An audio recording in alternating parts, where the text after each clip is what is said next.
मित्रों नमस्कार, मैं एडवोकेट सुहेंदु जयपुरिया और सचिव international centre of governance society अपने इस चैनल पर आपका स्वागत करता हूं।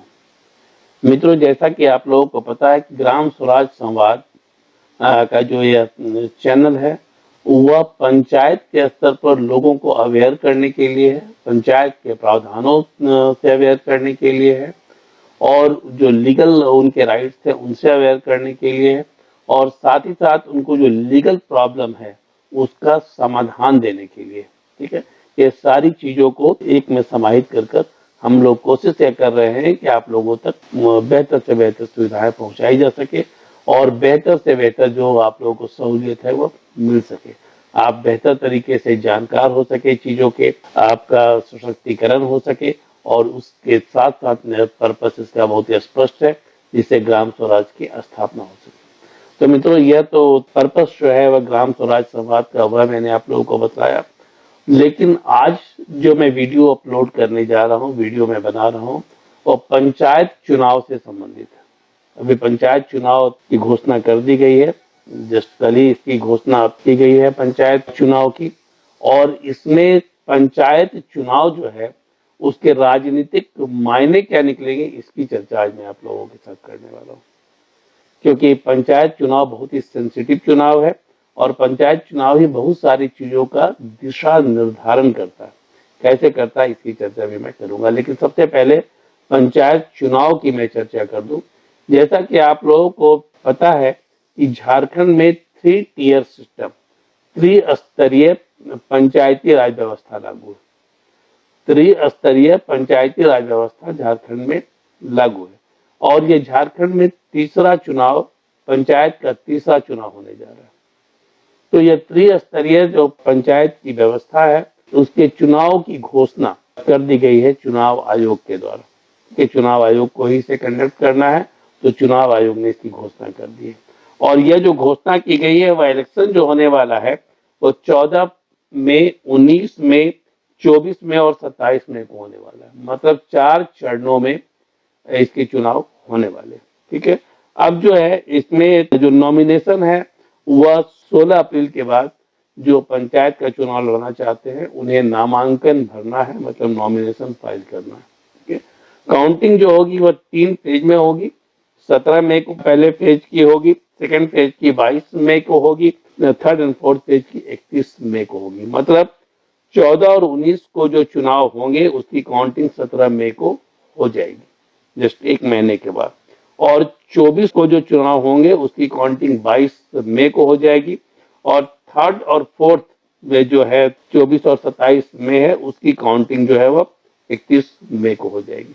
ठीक है, अब यहाँ पर सवाल ये उठता है कि कितने ब्लॉक हैं, कितने पंचायत हैं, कितनी पंचायत समितियां हैं, इन सारी चीजों को भी आपको जानना होगा और चुनाव कैसे होते हैं ये भी आप लोगों को जानना होगा। तो मित्रों, जैसा कि आप लोग जानते हैं कि झारखंड का गठन 2000 ईस्वी में हुआ, नवंबर 2000 ईस्वी को झारखंड का गठन हुआ। झारखंड में वर्तमान में 24 जिले हैं और 24 जिलों में जो ब्लॉक की संख्या है वो 264 है। 264 जो है वह ब्लॉक है और पंचायत जो है वह 4345 पंचायत है। 4345 पंचायत है। उसमें ग्राम पंचायत जो है वह आपको 53,379, 53,379 ग्राम पंचायत है। तो यह तो पूरा स्ट्रक्चर है और जिला परिषद जो है उसकी संख्या 536 है। जिला परिषद की संख्या 536 है। ठीक है, अब यहाँ जो चुनाव हो रहा है, चुनाव कैसे होता है, चुनाव की जब बात हम करते हैं चुनाव कैसे होता है, तो सबसे पहले तो मैं पंचायत की बात करता हूँ। पंचायत के चुनाव में डायरेक्ट इलेक्शन होता है, मतलब एक पंचायत का जो एरिया है जिसमें कि वोटर मिनिमम 5000 आबादी वहां की होनी चाहिए और उस आबादी पर एक पंचायत का गठन किया जाता है और वहां पर जो भी 18 साल से ऊपर के लोग, स्त्री और पुरुष हैं, उनको मत देने का अधिकार है और डायरेक्ट चुनाव होता है। ठीक है ना, डायरेक्ट चुनाव होता है, मतलब कि प्रत्यक्ष निर्वाचन प्रणाली के द्वारा चुनाव होता है और इसमें मुखिया का चुनाव किया जाता है। मैं आपको बता दूं, पूरे त्रिस्तरीय व्यवस्था में सबसे इम्पोर्टेंट जो है वह मुखिया है। मतलब जो निचले स्तर पर जो यूनिट है उसका जो हेड है वह मुखिया है, क्योंकि सारी जो योजनाएं हैं तो वह इम्प्लीमेंट की जाती है पंचायत के स्तर पर। दूसरे स्तर पर आता हूं तो इंटरमीडिएरी जो टियर है, मतलब मध्य क्रम जो है, वहां पर पंचायत समिति है, ठीक है ना, पंचायत समिति है। और ये पंचायत समिति का जो प्रमुख होता है वो सारे स्टेट में अलग अलग है, लेकिन अमूमन इसको सरपंच के नाम से जाना जाता है और दूसरा प्रमुख के नाम से जाना जाता है, ठीक है ना, सरपंच और प्रमुख के नाम से जाना जाता है, ताकि अलग अलग स्टेट में अलग अलग रूप में जाना जाता है, ठीक है। इसमें जो है यह 5,341 पंचायत समिति है। ये पंचायत समिति के सदस्यों का चुनाव भी प्रत्यक्ष निर्वाचन प्रणाली के द्वारा होता है, और यह जो है वह 264 सरपंचों का चुनाव करते हैं। 264 जो हमारे ब्लॉक हैं और जहां पर इनका चुनाव जो है वह यही करते हैं। मतलब कि अप्रत्यक्ष निर्वाचन प्रणाली के द्वारा सरपंच अथवा प्रमुख का चुनाव होता है। और तीसरा है जिला परिषद। जिला परिषद का चुनाव जो है वो अभी डायरेक्ट नहीं होता है। जो जिला परिषद के सदस्य होते हैं, वो जिला परिषद के सदस्य जो होते हैं वो प्रत्यक्ष निर्वाचन प्रणाली के द्वारा चुने जाते हैं, और प्रत्यक्ष निर्वाचन प्रणाली के द्वारा चुनने के बाद वह जिला परिषद के अध्यक्ष का और उपाध्यक्ष का चुनाव करते हैं। तो यह तो है पूरा सिस्टम, यह पूरी व्यवस्था जो है वो इस ढंग से काम करती है, 3 स्तरीय व्यवस्था जो है। इसमें हमारे जो मतदाता हैं झारखंड में, हमारे जो कुल मतदाता हैं उन मतदाताओं की संख्या 1,96,16,504 है, स्त्री पुरुष दोनों मिलाकर, ठीक है, जिसमें पुरुषों की संख्या है 1,70,721 और महिलाओं की संख्या है 95,45,702। तो महिलाओं की भागीदारी भी उतनी ही ज्यादा इसमें है। इसमें महिलाओं के लिए आप देखेंगे इस चुनाव में आरक्षण भी है, शेड्यूल कास्ट शेड्यूल ट्राइब का भी आरक्षण है। वो जो आरक्षण की अपनी पद्धति है उसके अनुसार यहाँ पर एक काम होता है। अब मैंने आप लोगों को सिर्फ एक ब्रीफ इसकी जानकारी दी। ये वीडियो का पर्पस मेरा कुछ और है, ठीक है। मैंने आप लोगों को इसके जो मैंने सबसे शुरू में एक बतलाया था, इसके राजनीतिक मायने क्या है। राजनीतिक मायने क्या है मैंने आप लोगों को अभी बतलाया कि 1,96,16,504 मतदाता हैं जो कि पूरे पंचायत चुनाव में भाग लेते हैं। कितनी बड़ी आबादी है, ठीक है ना। हमारे पूरे झारखंड की आबादी करीब 3,40,00,000 है, 3,50,00,000 के आसपास है, और यहाँ पर 2 करोड़ आबादी जो है वह पूरे पंचायत की ही आबादी है। तो आप सोचिए कि पंचायत का जो चुनाव जब होता है, ठीक है, पंचायत का जब चुनाव होता है तो कितनी बड़ी आबादी का इन्वॉल्वमेंट होता है, और यह अपनी विचारधारा के अनुसार अपने पसंद और नापसंद के अनुसार अपने मतों का प्रयोग करते हैं, अपने प्रतिनिधियों का चुनाव करते हैं। मित्रों, जैसा कि आप लोगों को पता है कि पार्लियामेंट्री चुनाव मतलब संसदीय चुनाव और विधानसभा के चुनाव के विपरीत पंचायती चुनाव व्यवस्था जो है वह पार्टी आधारित नहीं है। मतलब पार्टी के लोग, ठीक है, अपना प्रत्याशी इसमें खड़ा नहीं करते हैं, लेकिन चूंकि ये चुनाव की पद्धति है, चुनाव में डेमोक्रेटिक तरीके से चुनाव होते हैं और इतनी बड़ी आबादी का इन्वॉल्वमेंट इसमें होता है, तो पार्टी इसमें भाग नहीं लेने के बावजूद भी अप्रत्यक्ष रूप से भाग लेती ही लेती है।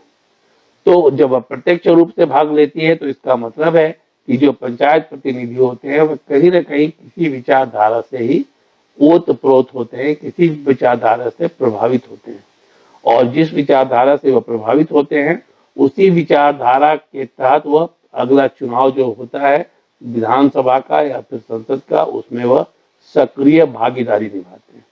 और जैसा कि आप सभी जानते हैं कि मुखिया का बहुत ही अहम रोल होता है अपने उस पंचायत के लोगों की मानसिकता को बदलने में, और वो 5 साल तक उनके हर सुख दुख में, हर चीजों में उनके साथ खड़े रहते हैं। तो निश्चित रूप से आप मान कर चलिए कि वो जिस विचारधारा के होंगे वह वही उसी विचारधारा के तहत लोगों को वह मोड़ेंगे। और यदि वह सपोज करिए किसी एक विचारधारा के हुआ हैं और वो चुनाव उसी विचारधारा को लेकर जीत भी जाते हैं। लेकिन पूरे 5 साल के दौरान जो विधानसभा का चुनाव है या फिर पार्लियामेंट का चुनाव है, ज्यादातर विधानसभा के चुनाव में यह मायने रखता है। विधानसभा का चुनाव होता है तो वह इवेल्युएट करते हैं कि जो व्यक्ति यहाँ का मुख्यमंत्री है या फिर जो पार्टी सरकार में है उसने उनके लिए क्या किया, क्योंकि उससे जनमानस की जो चेतना है वो उस पर ही डिपेंड करती है। यदि सरकार सही ढंग से काम नहीं करती है तो वह बहुत इन्फ्लुएंस करने के बावजूद भी जनता को उधर नहीं मोड़ सकते हैं, ठीक है। तो क्योंकि उनको उनकी भी जवाबदेही होती है जनता के प्रति। लेकिन इसके बावजूद भी चूंकि हमारी बहुत बड़ी आबादी इलेक्टोरल पॉलिटिक्स से अनभिज्ञ है, उन सारी चीजों को समझती नहीं है, और ऐसी स्थिति में वह सीधे सीधे जो आप हमारे जो शुभ चिंतक नजर आते हैं उनके पास हो जाती है और उनसे वो मशवरा करती है कि कहाँ पर वोट डालना चाहिए। तो यदि मुखिया नाराज हो किसी पार्टी से, तब ऐसी स्थिति में यह मान कर चलिए कि उस पार्टी का बंटाधार तो तय ही रहता है। मैं इसमें पिछले बीजेपी सरकार की चर्चा करूंगा जिसमें रघुवर दास मुख्यमंत्री थे। तो रघुवर दास जब मुख्यमंत्री थे तो उनके कार्यकाल में मुखिया जो थे, जितने भी मुखिया थे हमारे 4345, वह उसमें से अधिकांश मुखिया जो थे वह नाराज थे रघुवर दास से, जिसका परिणाम आपको पता है। यदि पंचायत को ढंग से वह हैंडल कर चलते रघुवर दास, उनकी मांगों को मानकर चलते, तो निश्चित रूप से उनकी हार नहीं होती। लेकिन उन्होंने उसको अंडर एस्टिमेट किया, जिसका परिणाम यह हुआ। कोई कोई मुखिया जो कि बहुत ही कट्टर विचारधारा के होते हैं, वह लाख परेशानियों के बावजूद भी अपने पार्टी विचारधारा को, पार्टी लाइन को ही फॉलो करते हैं। इसमें बहुत सारे लोग हैं जिन्होंने पार्टी लाइन को भी फॉलो किया है। अब यह चुनाव का मतलब क्या निकलने जा रहा है, इस चुनाव का मतलब क्या निकलने जा रहा है। अभी तक आपको जैसा कि पता है कि 2.5 सालों तक सरकार चली है झारखंड मुक्ति मोर्चा की, और झारखंड मुक्ति मोर्चा की जो सरकार चली है वह उसमें 2 साल तो एक्सटेंशन दिया गया पंचायत का जो चुनाव था उसमें, और साथ ही साथ बाद में चलकर कोई फाइनेंशियल राइट्स भी दिए गए। लेकिन जो स्थिति आज के डेट में है, ठीक है, जो स्थिति आज के डेट में है उसके अनुसार यदि सरकार चुनाव के बाद उनके पक्ष में खड़ी नहीं होती है, सरकार यदि वेलफेयर के काम में उनका सहयोग नहीं करती है, यदि वह वित्तीय अधिकार में उनकी कटौती करती है या फिर और भी किसी तरह के अधिकार में कटौती करती है, तो जो सरकार है उसके लिए मुश्किल आ सकती है, क्योंकि उनके द्वारा ही एंटी इनकम्बेंसी और इनकम्बेंसी की बात आती है। मतलब कि सरकार के खिलाफ जो जन माहौल तैयार करना है वो पंचायत के लोग ही करते हैं, या सरकार के पक्ष में जो करना है वो वे ही करते हैं। तो मेरे कहने का मतलब यह है कि ये सही है कि पार्टी लाइन पर काम नहीं होता है, चुनाव नहीं होता है, लेकिन और वो अपनी विचारधारा जो है, वो जो मुखिया होते हैं वो अपनी विचारधारा निश्चित रूप से पार्टी लाइन के तहत ही ले चलने की कोशिश करते हैं। बहुत ही कम मुखिया ऐसे हैं जो कि स्वतंत्र और निष्पक्ष रूप से चीजों को सोचते हैं, बल्कि अधिकांश जो है वह पार्टी लाइन पर ही सोचते हैं। अभी मैं इस चुनाव की बात कर रहा हूँ कि जिस विचारधारा की विजय यहाँ पर होगी, जिस विचारधारा की विजय होगी झारखंड में, अगली सरकार उसकी बननी तय है, क्योंकि 2.5 साल के बाद चुनाव होना है और अभी 5 साल तक इस पंचायत की जो व्यवस्था है उसे कंटिन्यू करना है।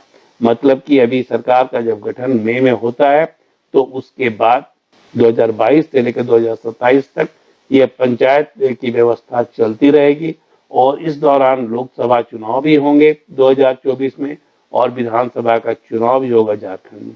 तो निश्चित रूप से अभी जो पंचायत सरकार बनेगी वह उसका बहुत ही अहम रोल होगा लोकसभा चुनाव में और विधानसभा चुनाव में।